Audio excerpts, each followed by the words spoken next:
They call me Squirrel. What's going on, Squirrel Squad? How we doing over here on Look Squirrel Down Under? It is good to see you guys. It's good to be back. Took a little vacation, was sick for a little bit. Back in the swing of things, back making videos on all the channels, and it's good to be back here. A friend of mine, Brad, sent me over this video. This is Building Albert Park, Australia's biggest pop-up event. I believe this is for Formula One that they're doing this for. So I know that's coming up soon, and definitely wanted to check out this video and see how they transform this park to accommodate the event. I think it'd be kind of neat, something different, you know. So Brad sent it over. I figured, you know what, this might be something that, you know, I've never actually seen how they do these kind of things. You know, it's always amazing to me. Even just carnivals, you show up and there's like, shit, this was a field yesterday. There's a full blown freaking carnival here, you know. But this is a whole different thing on a whole much larger scale. So let's pop into this view here. You can see here we're looking over Albert Park, I believe. So let's get in the video. Let's check it out. Let's see how they transform this. Should be pretty interesting. There we go. For 10 months of the year, Albert Park looks more like this. But for one weekend a year, Albert Park becomes home to one of the biggest sports on the planet, Formula One.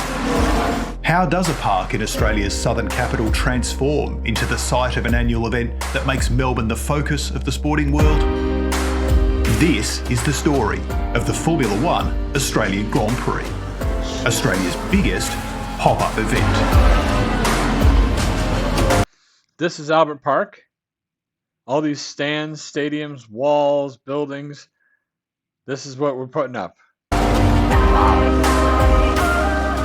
Formula One, it's global sport on a truly mind-boggling scale.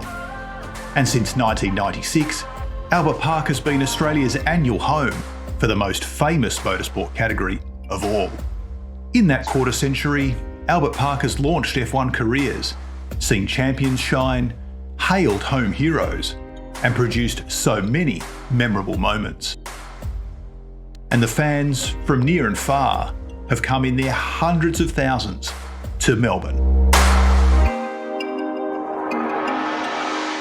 The Australian Grand Prix Corporation is the promoter of what's become one of the world's signature Grands Prix.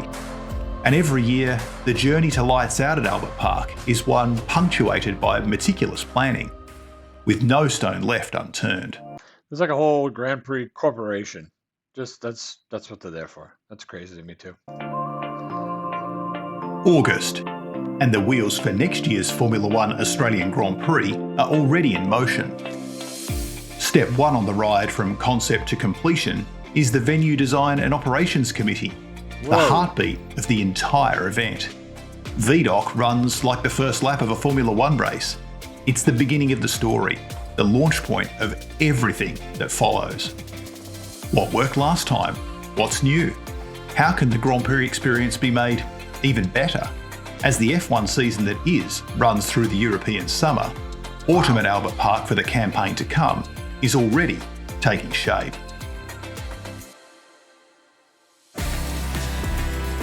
January. And while most Melburnians enjoy a well-earned summer holiday, the transformation of Albert Park into a high-speed motorsport stage is well underway.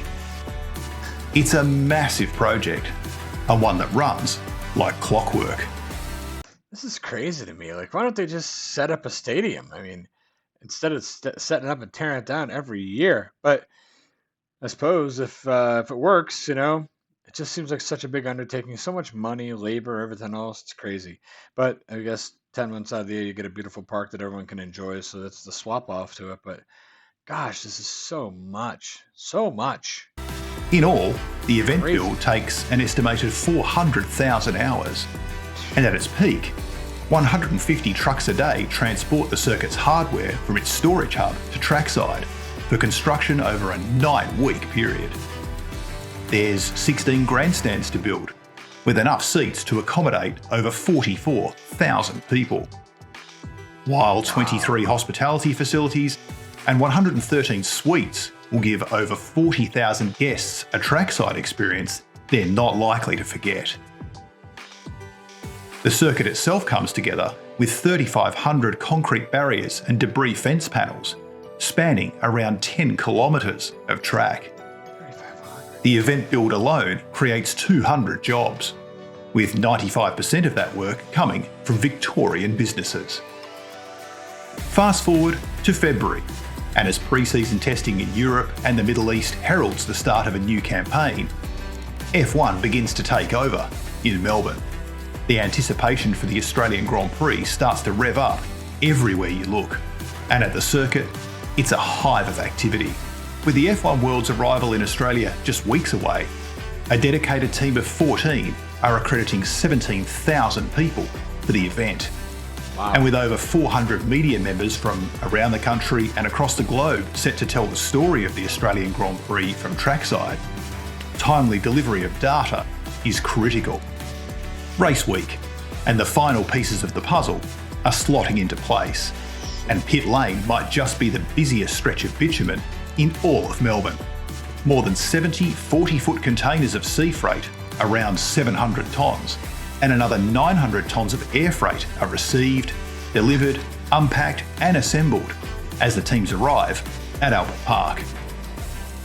And there's little doubt that the stars of the show, the F1 drivers, are happy to be back down under. The countdown to lights out is well and truly on. It's the fun part, the parties. By Thursday of event week, when the support race categories on the Formula One undercard take to the track for the first time, it's a special moment, one that marks the end of the event's beginning. Now, it's time to race. Turn number 3 for the first of 14 laps in race 1 of Porsche painted Dixon. Melbourne may host Australia's annual F1 visit, but this is an event for all Australians to enjoy. And the Australian Grand Prix has become a bucket list item for fans of all ages and from all points of the globe. In 2022 alone, 96% of attendees visited Melbourne just for the Grand Prix. And the economic impact of the 2022 event, where a record crowd of more than 419,000 people attended over 4 days, was measured at $171 million. Measuring the enjoyment and excitement of that record crowd, well, sometimes pictures speak much louder than words.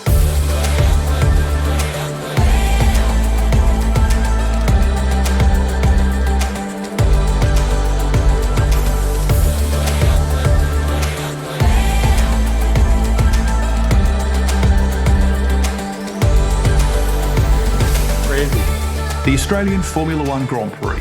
It truly is Australia's biggest pop-up event.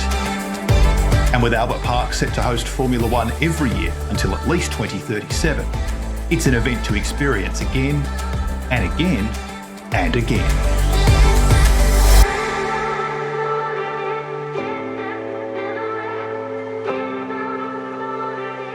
I got to be honest with you. I mean, that's crazy.